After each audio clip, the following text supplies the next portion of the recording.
শীত পড়তেই সর্দি কাশির সমস্যা পিছু ছাড়ছে না।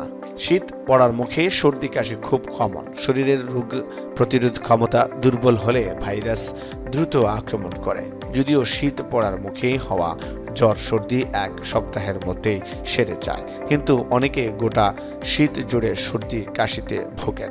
শীতকালে ঘন ঘন ঠান্ডা লাগার পিছনে কোনো কোনো কারণ দায়ী হতে পারে।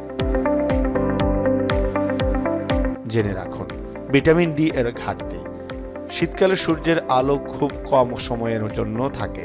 যেহেতু সূর্যালোকই ভিটামিন ডি এর একমাত্র উৎস, তাই এই ঋতুতেই অনেকের দেহেই ভিটামিন ডি এর ঘাটতি দেখা যায়। অন্যদিকে দেহের রোগ প্রতিরোধ ক্ষমতা গড়ে তোলার ক্ষেত্রে ভিটামিন ডি এর বিশেষ ভূমিকা পালন করে। অর্থাৎ আপনার দেহে যদি ভিটামিন ডি এর ঘাটতি থাকে তাহলে আপনি ঘন ঘন সর্দি কাশিতে ভুগতে পারেন। এমন সমস্যা হলে ভিটামিন ডি সাপ্লিমেন্ট সহ খেতে হতে পারে।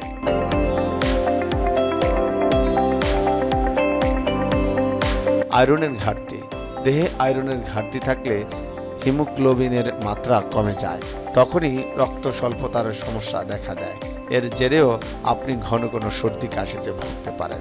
শরীর দুর্বল হয়ে থাকতে পারে। পুরুষদের তুলনায় মহিলাদের মধ্যে আয়রন ও ভিটামিন ডি এর ঘাটতি বেশি দেখা যায়। ভিটামিন সি এর ঘাটতি।